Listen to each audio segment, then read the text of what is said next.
अस्सलामुअलैकुम, hi and hello and Sports Pulse में आप सबको खुश आमदीद कहती हूँ। कैसे हैं आप सब और लाइफ गुजर रही है कैसी? लाइफ जनाब जितनी अनप्रडिक्टेबल है, क्रिकेट का जो गेम है, क्रिकेट का जो खेल है, ये भी उतना ही अनप्रडिक्टेबल है। और इसका अंदाज़ा बिल्कुल हमें हो गया 2 टेस्ट मैचेस जो कि हमने एक दिन में देखे, और एक ऐसा रिजल्ट रहा जो कि हम लोगों ने नहीं सोचा था। एक जानिब जहां वेस्ट इंडीज़ ने हिस्ट्री क्रिएट कर दी, जैसे कि मैंने पहले भी वीडियो में कहा था कि शायद जो पाकिस्तान नहीं कर सका वो वेस्ट इंडीज़ कर दे, तो जनाब वेस्ट इंडीज़ ने लिटरली ऐसा कर दिखाया और 1997 के बाद ऑस्ट्रेलिया को हरा दिया गाबा के मैदान में, जो कि हमने देखा। बड़े इमोशनल मोमेंट्स भी वहाँ पे देखे, एंजॉय किए। और अगर हम बात करें इंडिया वर्सेस इंग्लैंड की, तो एक ऐसा रिजल्ट आया जो कि आपने और मैंने बिल्कुल नहीं सोचा था। अगर हम इस टेस्ट मैच की बात करें, तो जब टेस्ट मैच शुरू हुआ था और जिस तरह से आगे बढ़ रहा था, प्रोग्रेस कर रहा था, बिल्कुल पता चल रहा था कि जो गेम है इंडिया के कंट्रोल में है। लेकिन ऐसा क्या हुआ कि इंडिया पहला टेस्ट मैच अपने घर पर इंडिया की टीम हार गई। इंडिया की बात करें तो बेन स्टोक्स ने भी कहा कि भाई इंडिया को इंडिया में हराना it's a big thing, and he was very proud of his team. और ये प्राउड बिल्कुल बनता है कि जिस तरह जीत उन्होंने हासिल की। GTV पर मैं प्रोग्राम करती हूँ, तो हमारे होस्ट हैं जनाब अली सलमान, आप सब वाकिफ होंगे उनसे। सो वो एक वर्ड यूज़ करते हैं कि जो जीत है ना वो जबड़ों से छीन ली, कुछ इस तरह का वो एक मुहावरा या एक सेंटेंस यूज़ करते हैं। सो वेस्ट इंडीज़ ने भी इसी तरह किया, इंग्लैंड ने भी इसी तरह किया। ये 2 टेस्ट मैच 2 ऐसी टीमों ने जीते कि जिनके बारे में 2 ऐसी विक्ट्रीज हासिल हुई कि जो हम नहीं सोच रहे थे कि हासिल हो जाएंगी। तो अगर मैं ये कहूँ तो गलत नहीं होगा कि टेस्ट क्रिकेट की जीत हुई। तो इस जीत पर आपसे बात करेंगे। 2 दिन आप लोगों से मुलाकात नहीं हो सकी, और इस 2 दिन में जनाब क्या से क्या हो गया। बड़े खूबसूरत मोमेंट्स हमने एंजॉय किए। अगर मैं दोनों ग्राउंड्स की बात करूं, गाबा की बात करूं या हैदराबाद की बात करूं, सो इस पर बात करेंगे। बात का आगाज़ करते हैं जनाब हम अपनी नेबरिंग कंट्री से, जहां पर टेस्ट मैच जो खेला गया इंग्लैंड वर्सेस इंडिया, और बड़ा खूबसूरत टेस्ट मैच रहा। मैंने बड़ा इसे एंजॉय किया। टक्कर, जैसे मैंने पहले भी कहा, एक बराबर की टक्कर देखने को मिली। कभी इंग्लैंड ने डोमिनेट किया, कभी इंडिया ने आके जवाब दिया, लेकिन जो इंडिया है नो डाउट वो डोमिनेंट रहा गेम में। लेकिन उसके बावजूद इंग्लैंड जनाब टेस्ट मैच जीत गया। बेसबॉल अप्रोच जीत गई। वो जो बेसबॉल की बात कर रहे थे, तो यकीनन कॉन्फिडेंस में काफ़ी इजाफा हुआ होगा इंग्लैंड के इससे। इस टेस्ट मैच की हम बात करें सो जल्दी से बात कर लेते हैं बस कि 240 रन जनाब इंग्लैंड ने फर्स्ट इनिंग में बनाए, टॉस जीतकर पहले फैसला किया।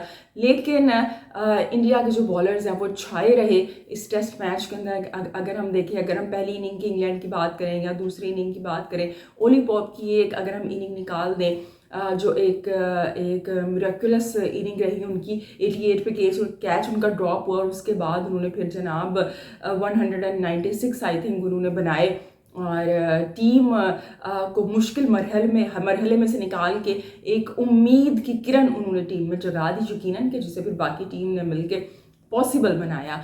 अगर हम पहले सेशन की बात करें, पहली इनिंग की बात करें इंग्लैंड की, सो उसमें हमने देखा कि बड़ी अच्छी परफॉर्मेंस इंडियन बॉलर्स की रही, पेसर की, खासतौर पर स्पिनर्स की पहली इनिंग में ज़्यादा अच्छी परफॉर्मेंस रही। सिराज इतना इंस्पायर नहीं कर सके। फिर जब हम दूसरी इनिंग की बात करते, फिर जब हम पहली इनिंग की इंडिया की बात करते हैं, तो क्या ज़बरदस्त आपने और मैंने मिलकर क्लैपिंग की जनाब जायसवाल की वो जैस बॉल अप्रोच, और फिर उसके अंदर जडेजा की कंट्रीब्यूशन, अक्षर पटेल ने जो तंग करके रख दिया था इंग्लैंड के बॉलर्स को। यानी अगर हम इंडिया की उस इनिंग की बात करें, सो इंग्लैंड के जो बॉलर्स हैं ना, वो लिटरली ना सिर्फ फिजिकली बल्कि मेंटली बहुत ज़्यादा डिस्टर्ब दिखाई दिए। फील्ड में भी वो जिस तरह से नाखुश होने जबा दिया आपने उनको। और जैसे कि मैंने उस दिन भी कहा था कि अगर 50-60 रन भी बना लेंगे ना, तो ये मैच इंडिया एक इनिंग से जीत जाएगा। लेकिन अगले दिन मुझे बड़ी हैरत हुई कि जस्ट आपने 15 रन का इजाफा किया और 436 रन पहली इनिंग में बनाए, और वो जो 15 रन बनाना है वो जो एक शॉर्टेज रही तकरीबन 50-60 रन की, जो कि राहुल द्रविड़ ने भी कहा कि कुछ रन शॉर्ट हो गए, वो इंडिया को फिर उसे भुगतना पड़ा आगे जाकर।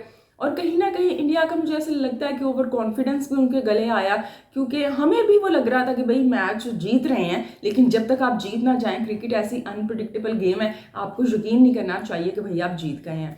सो उसके बाद जब हम इंग्लैंड की इनिंग देखते हैं तो आप देखिए पिच, नो डाउट यहाँ पे जो क्रेडिट जाता है ना हैदराबाद के पिच क्रिएटर को जाता है, उनके लिए क्लैपिंग होनी चाहिए। क्या ज़बरदस्त पिच बनाई है उन्होंने, बैटिंग बॉलिंग दोनों के लिए ज़बरदस्त हमने मुकाबला देखा इसके अंदर। एक न्यूट्रल वेन्यू पे गेम हुआ, कोई ऐसा नहीं था कि बॉलर्स को सपोर्ट मिल रही है या बैटर्स को सपोर्ट मिल रही है, दोनों के लिए गेम में कुछ ना कुछ था।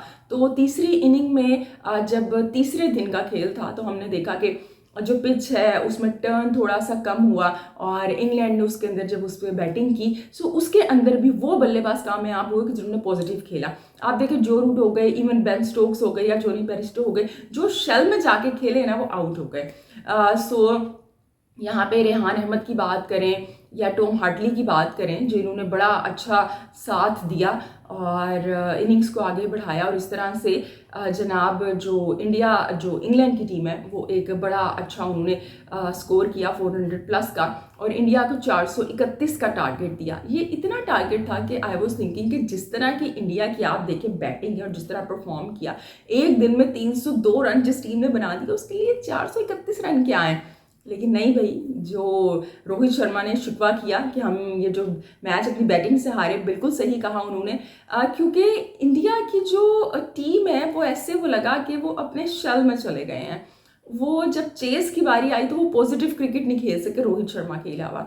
चाहे हम जडेजा को देख ले, खासतौर पर शुभमन गिल, एक बहुत बड़ा क्वेश्चन मार्क उन पे आता है। हमारे एक व्यूअर हैं अमित गयास, वो कह भी रहे थे कि भाई जो शुभमन गिल इनकी जो जगह है ये डगमगा सकती है अगर इन्होंने नहीं परफॉर्म किया। बिल्कुल जब ऋषभ पंत जैसा खिलाड़ी आ जाएगा या दीगर जो इंडिया के कोहली आ जाएंगे तो फिर आपकी कहाँ पे जगह बनती है। सो आपको यकीनन परफॉर्म करके तो देना पड़ेगा।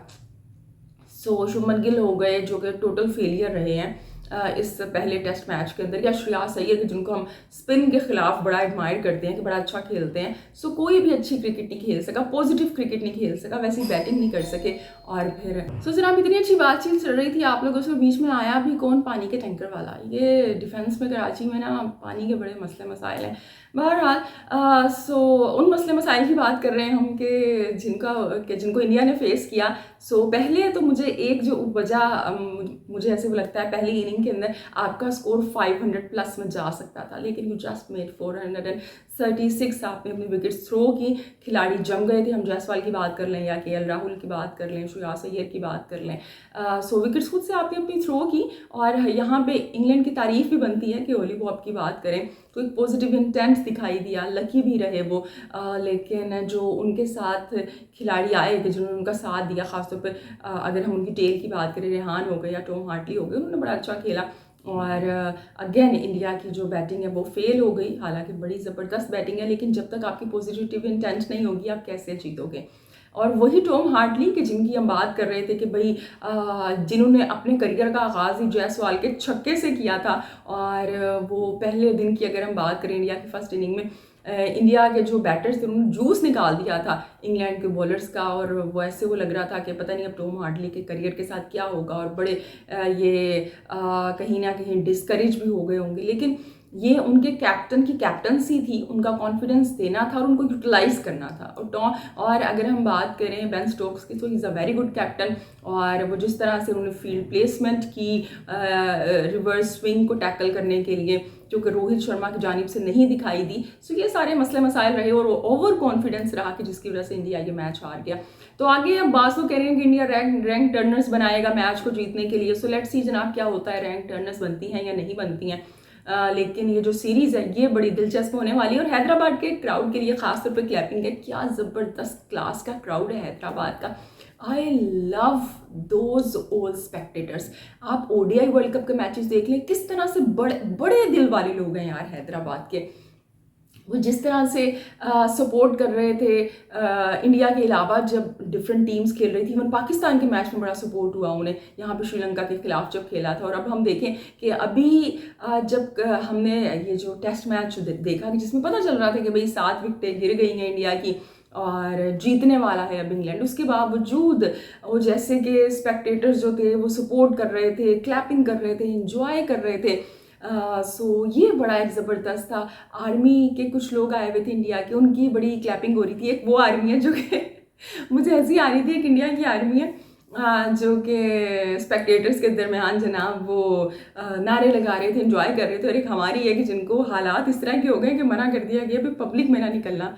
तो खैर ये डिफरेंट एंगल्स हैं, डिफरेंट अप्रोचेज़ हैं, और इनके डिफरेंट रिजल्ट हैं क्रिकेट में भी और मुल्क में भी, और इस सब को हम फेस कर रहे हैं। सो बहरहाल यहाँ पे अब जल्दी से वेस्ट इंडीज़ की बात करते हैं, हु मेड द हिस्ट्री। और ऑस्ट्रेलिया के एक क्रिकेटर थे कि जिन्होंने कहा था भाई कि West Indies is a pathetic team, और वेस्ट इंडीज़ ने बता दिया कि हम भाई रोड्री करके मेरे ख्याल से उनका नाम है, कि भाई हम कितने पावर है हमारे अंदर, क्या इंटेंट दिखाइए आप। देखिए यंग टीम है भाई, यंग टीम है, और कोई उनके पास लेम एक्सक्यूजेज नहीं है कि टेक्नोलॉजी कर्स और पिच हमें इस तरह की दे दी, प्रैक्टिस करने को नहीं हमें मिली, कोई उन्होंने मोमेंट्स इंजॉय नहीं की, विनिंग उन्होंने बस जीता है। 216 रन जनाब ऑस्ट्रेलिया ने बनाने थे, 8 रन से हरा दिया, और क्या ज़बरदस्त बॉलिंग की है वेस्ट इंडीज़ के जो बॉलर हैं शुमर जोसेफ। सेकंड टेस्ट में उन्होंने अपना खेला 11.5 ओवर में 7 खिलाड़ी आउट किए, एंड ये सब हम सबको बात पता है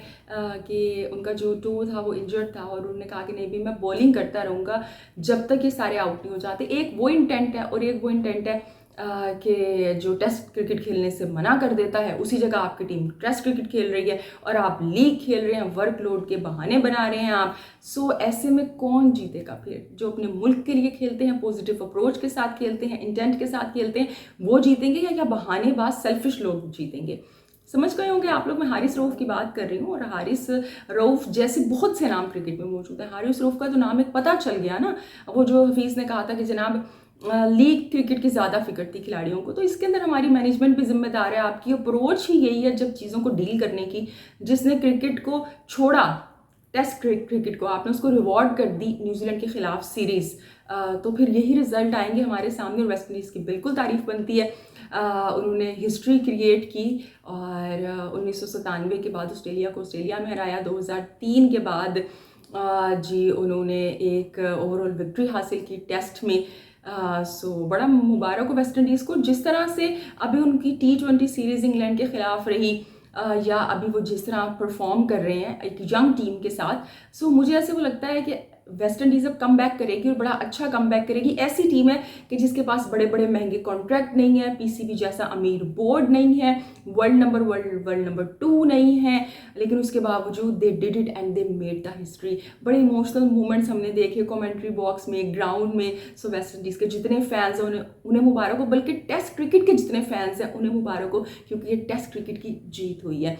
सो इस तरह की जो मोटिवेशनल मूवमेंट्स होती हैं ना, मुझे ऐसे लगता है कि मुझे क्रिकेट देखना इसलिए भी पसंद है कि इट मोटिवेटेड मी।